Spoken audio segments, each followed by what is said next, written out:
Hi ನಮಸ್ತೆ ಎಲ್ಲರಿಗೂ ಸ್ವಾಗತ ಮತ್ತೊಮ್ಮೆ ನಮ್ಮ ಚಾನಲ್ಗೆ.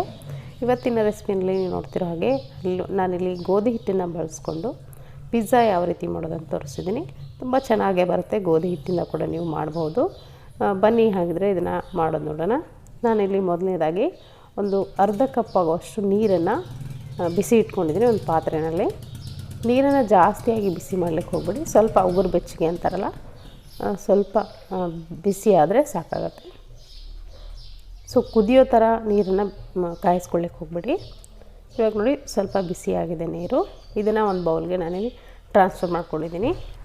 ಇವಾಗ ಇದಕ್ಕೆ ನಾನಿಲ್ಲಿ ಒಂದು ಅರ್ಧ ಟೀ ಸ್ಪೂನ್ ಆಗುವಷ್ಟು ಉಪ್ಪನ್ನು ಹಾಕ್ಕೊಳ್ತಾ ಇದ್ದೀನಿ. ಹಾಗೆಯೇ ಇಲ್ಲಿ ಡ್ರೈ ಈಸ್ಟ್ ಅಂತ ನೋಡ್ತಿರ್ಬೋದು. ಇನ್ಸ್ಟಂಟ್ ಡ್ರೈ ಈಸ್ಟ್ ಅಂತ ಸಿಗುತ್ತೆ ನಿಮಗೆ ಬೇಕ್ರಿಗಳಲ್ಲೆಲ್ಲ. ಇದನ್ನೇ ಬಳಸೋದು. ಇದು ಬೇಕ್ರಿಗಳಲ್ಲಿ ಕೂಡ ಸಿಗುತ್ತೆ, ಅಥವಾ ನೀವು ಯಾವುದೇ ಪ್ರಾವಿಷನ್ ಸ್ಟೋರ್ಗಳಲ್ಲಿ ಇನ್ಸ್ಟಂಟ್ ಈಸ್ಟ್ ಅಂತ ಕೇಳಿದ್ರೆ ಕೊಡ್ತಾರೆ. ಇದನ್ನು ಕೂಡ ಒಂದು ಟೀ ಸ್ಪೂನಷ್ಟು ಹಾಕ್ಕೊಳ್ತಾ ಇದ್ದೀನಿ ನಾನಿಲ್ಲಿ. ಸೊ ಒಂದು ಟೀ ಸ್ಪೂನಷ್ಟು ಈಸ್ಟ್ ಹಾಕ್ಕೊಂಡು ನೀರಲ್ಲಿ ಚೆನ್ನಾಗಿ ಮಿಕ್ಸ್ ಮಾಡ್ಕೊಳ್ಳಿ.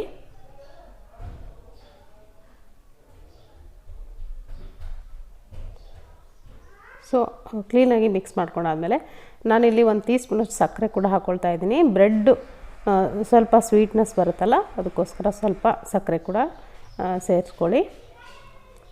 ಸಕ್ಕರೆ ಚೆನ್ನಾಗಿ ಕರೆಸ್ಕೊಂಡಾದಮೇಲೆ ನಾನಿಲ್ಲಿ ಇದಕ್ಕೆ 1 ಕಪ್ ಆಗುವಷ್ಟು ಗೋಧಿ ಹಿಟ್ಟನ್ನು ಹಾಕ್ಕೊಳ್ತಾ ಇದ್ದೀನಿ. ಗೋಧಿ ಹಿಟ್ಟನ್ನು ಚೆನ್ನಾಗಿ ಸ್ಟ್ರೈನ್ ಮಾಡಿಕೊಂಡು ಹಾಕ್ಕೊಳ್ಳಿ. ಚೆನ್ನಾಗಿ ಸಾನಿಸ್ಕೊಂಡು ಹಾಕ್ಕೊಳ್ಳಿ. ಒಂದು 1/4 kg ಅಂತ ಹೇಳ್ಬೋದು ಗೋಧಿ ಹಿಟ್ಟು. ಇದನ್ನು ಹಾಕ್ಕೊಂಡು ಆ ಈಸ್ಟ್ ನೀರೇನಿರುತ್ತೆ ಅದರಲ್ಲಿ ಚೆನ್ನಾಗಿ ಮಿಕ್ಸ್ ಮಾಡ್ಕೊಳ್ಳಿ. ಇದಕ್ಕೆ ಎಕ್ಸ್ಟ್ರಾ ನೀರು ಹಾಕೋ ಅಗತ್ಯ ಇಲ್ಲ. ಅದೇ ನೀರಲ್ಲಿ ಇದನ್ನು ಕಲಿಸ್ಕೊಳ್ಬೇಕಾಗತ್ತೆ. ಒಂದು ವೇಳೆ ನಿಮಗೆ ಜಾಸ್ತಿ ನೀರು ಅಂತ ಅನಿಸಿದ್ರೆ ಸ್ವಲ್ಪ ಗೋಧಿ ಹಿಟ್ಟನ್ನು ಇನ್ನೊಂದು ಸ್ವಲ್ಪ ನೀವು ಹಾಕ್ಕೊಳ್ಬೋದು. ಒಂದು ಸರಿ ಮಿಕ್ಸ್ ಮಾಡ್ಕೊಂಡಾದಮೇಲೆ ಕೈಯಿಂದ ಕ್ಲೀನಾಗಿ ನೀವು ಹಿಟ್ಟನ್ನು ಯಾವ ರೀತಿ ನಾದ್ಕೊಳ್ತೀರೋ ಚಪಾತಿಗೆ ಆ ರೀತಿ ಇದನ್ನು ಚೆನ್ನಾಗಿ ನಾದ್ಕೊಳ್ಳಿ.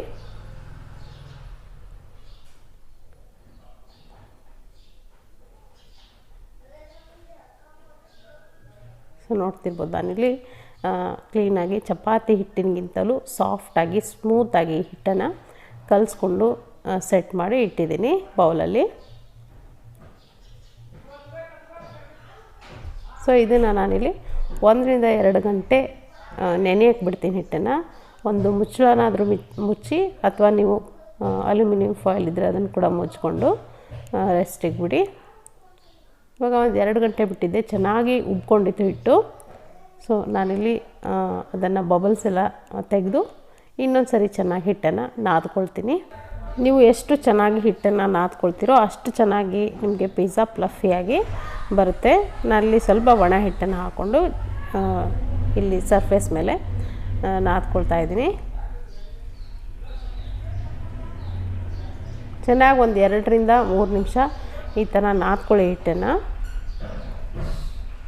ಸೊ ನಾದ್ಕೊಂಡಾದಮೇಲೆ ನಾನು ಇದರಿಂದ ಒಂದು 2 ಅಥವಾ 3 ಭಾಗವಾಗಿ ಮಾಡ್ತೀನಿ. ಬ್ಯಾಕ್ಗ್ರೌಂಡ್ನಲ್ಲಿ ತುಂಬಾ ಡಿಸ್ಟರ್ಬೆನ್ಸ್ ಇದೆ, ದಯವಿಟ್ಟು ಕ್ಷಮಿಸಿ. ಸೊ ನಾನಿಲ್ಲಿ ಒಂದು 2 ಭಾಗವಾಗಿ ಮಾಡ್ಕೊಂಡಿದ್ದೀನಿ ಹಿಟ್ಟನ್ನು. ಇದರಿಂದ ಒಂದು ಭಾಗವನ್ನು ತಗೊಂಡು ನಾನಿಲ್ಲಿ ಪಿಜ್ಜಾ ಬೇಸ್ನ ರೆಡಿ ಮಾಡ್ಕೊಳ್ತೀನಿ. ನಾನಿಲ್ಲಿ ಒಂದು ಮುಚ್ಚಳನ ತೊಗೊಂಡಿದ್ದೀನಿ, ಪಾತ್ರೆಗೆ ಮುಚ್ಚುವಂಥ ಮುಚ್ಚಳ. ಇದ್ರ ಮೇಲ್ಗಡೆ ಸ್ವಲ್ಪ ಒಣ ಹಿಟ್ಟನ್ನು ಸ್ಪ್ರೆಡ್ ಮಾಡ್ಕೊಳ್ತಾ ಇದ್ದೀನಿ. ಈ ಥರ ಸ್ಪ್ರೆಡ್ ಮಾಡಿಕೊಂಡು ಇದ್ರ ಮೇಲ್ಗಡೆ ನೀವು ಬೇಸ್ನ ಇಡಬೇಕಾಗುತ್ತೆ. ಇದನ್ನು ಮೊದಲೇ ರೆಡಿ ಮಾಡಿ ಇಟ್ಕೊಳ್ಳಿ. ಸೊ ಇವಾಗ ನೋಡ್ತಿರ್ಬೋದು ಈ ಥರ ಕೈಯಿಂದ ಕೂಡ ನೀವು ಅಗಲವಾಗಿ ಮಾಡ್ಬೋದು, ಅಥವಾ ಲಟ್ಟಣಿಗೆ ಕೂಡ ಬಳಸಿ ನೀವು ಲಟ್ಟಿಸ್ಕೊಳ್ಬೋದು. ಸ್ವಲ್ಪ ದಪ್ಪವಾಗಿ ಲಟ್ಟಿಸಿ ಎಲ್ಲ ಕಡೆ ಒಂದೇ ಸೈಜ್ ಬರೋ ಥರ ಲಟ್ಟಿಸ್ಕೊಳ್ಬೇಕು.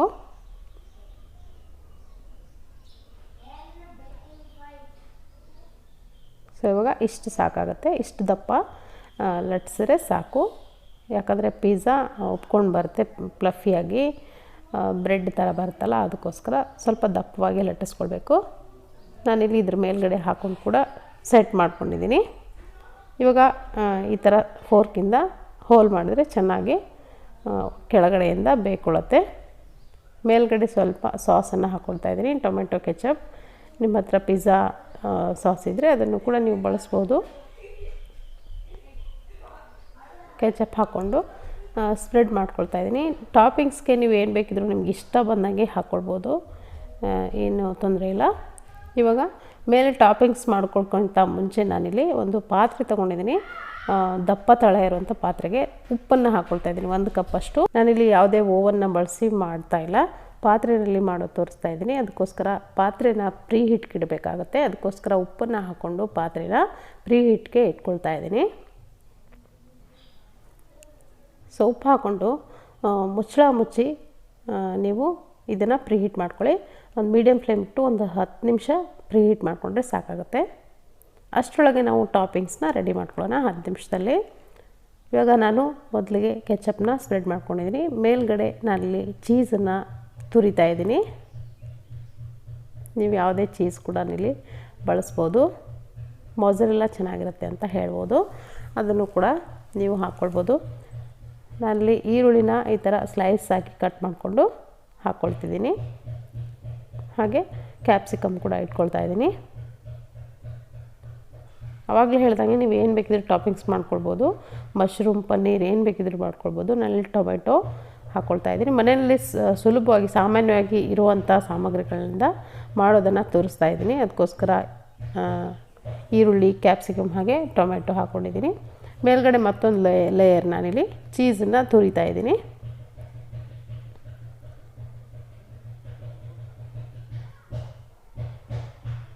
ಚೀಸ್ ಜಾಸ್ತಿ ಇಷ್ಟ ಇರೋರು ಸ್ವಲ್ಪ ಜಾಸ್ತಿನೇ ಹಾಕ್ಕೊಳ್ಳಿ.